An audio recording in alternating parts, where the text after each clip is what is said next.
What's up, Chop Shop peoples? This is me, and that's KP. What's up? And tonight, man, Hitman has got some things he had to do. Mr. Rule's out making some dough. So it's us. And it was a good article you said in the ESPN. Two good articles. Yeah, right? two good articles. Give a shout out. The first shout out we're going to give out to is for the Fast Company article about Phil Ivey, the World Series of Poker player, and the November 2nd ESPN article. Who wrote that article? Man, let me see the young cat that wrote it. It's a very good article, man. It's called 4 Days, 3 Nights, and $1 Million by Chad Millman. Chad Millman. Chad Millman. So, man, that's a good article, man. Told the life and story of Phil Ivey, World Series of Poker player. Man, told how he went through the struggles, how he played with his grandfather, man. He knew what he wanted to do, and he knew he wanted no regular 9 to 5, and how he built himself up and learning the game. And they just took a couple of days with him, and just said, hey, man, oh, guess what? His manager is Irv Gotti's brother. Wow. So that's his manager. Yeah, but this cat, man, I give him credit. About 32 years old.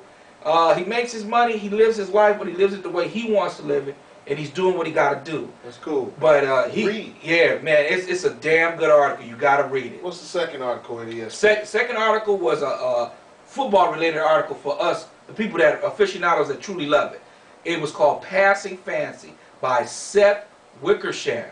Seth Wickersham wrote this article about Passing Fancy, and mainly what it did was it compared the two most prolific offenses in the game today and what they have done to innovate football throughout the years.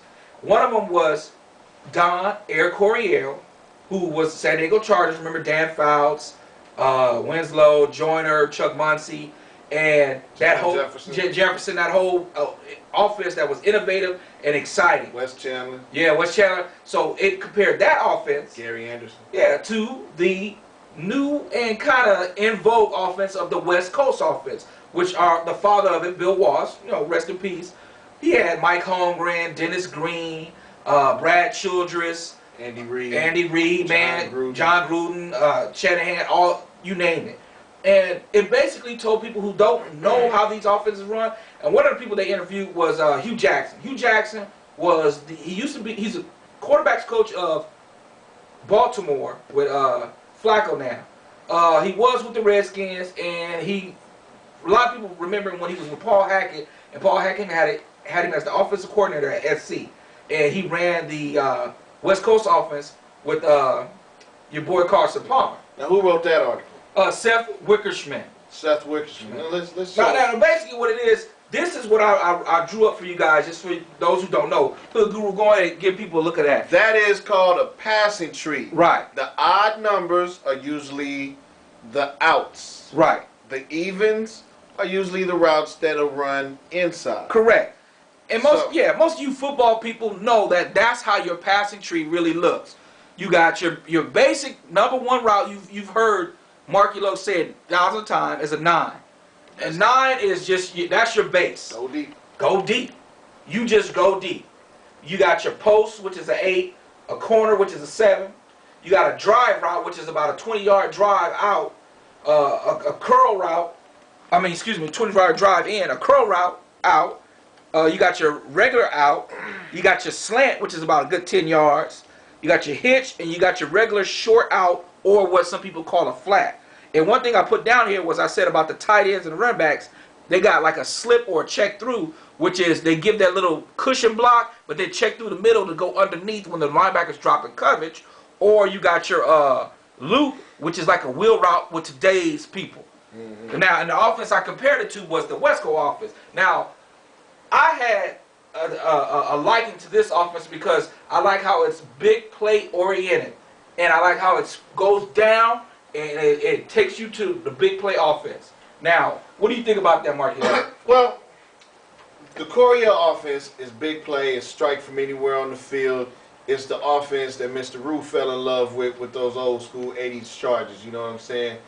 Now, I feel defensively, whether you run a 3-4 or 4-3, if you play a 2-safety defense, you can go cover 2 man, cover 2 zone with the corners playing the flat.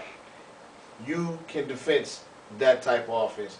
You need a good pass rush. Exactly. Okay? You don't give a quarterback time to set up and look for those deep plays. Personally, I would run cover 2 zone where the corner is covered the flat.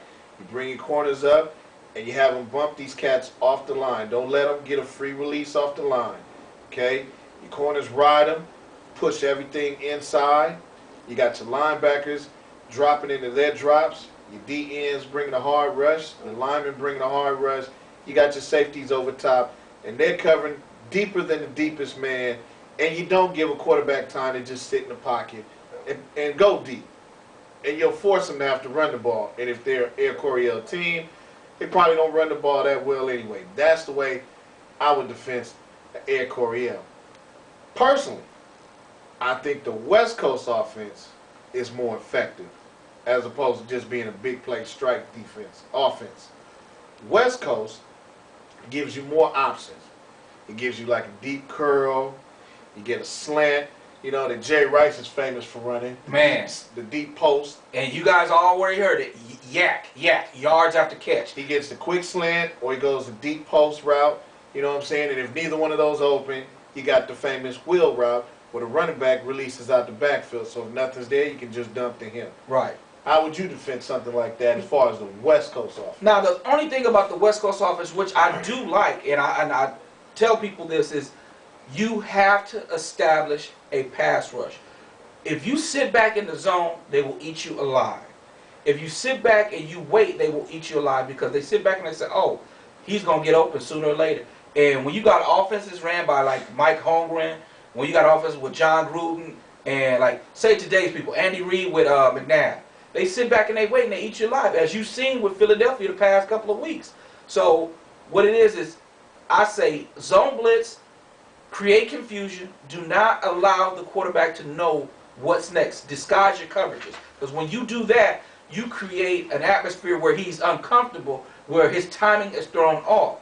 Now, one thing I have to get back to the regular passing tree with the vertical game with Air Coryell is that you had experience with it. Okay, here's some people that were in this offense.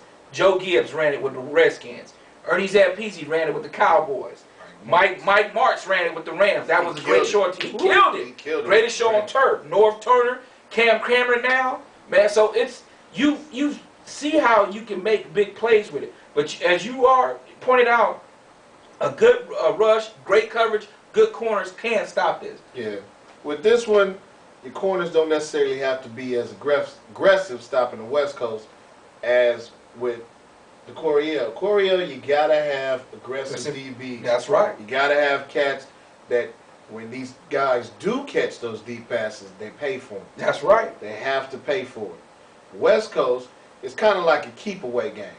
It's more like we're gonna get separation, we're gonna throw it real quick, right, and we're gonna move the ball. It's almost like long handoffs in a lot of ways. Hey, and they always tell you in West Coast, you take what the defense gives you. There you go. Yeah. There you go. And the guy who probably worked it the best in the original was Bill Walsh when he was with Cincinnati. It's an offense I think he came up to defend against the OG steel curtain defense, which was, hey, you can't get a lot off these guys, so you just give what they take you and you inch down the field until something big opens up, and then you take it. Until then, just take the little bits and scraps they give you and inch down the field with it. Yeah, it's a trip how a lot of these cats, these coaches, are just like, you know, fruits from the tree. Yeah. Forrest Gregg had Bill Walsh and Sam Weiss, and then you had Sid Gilman who had Air Coryell and all them. So these cats, and you see how, wow, this game has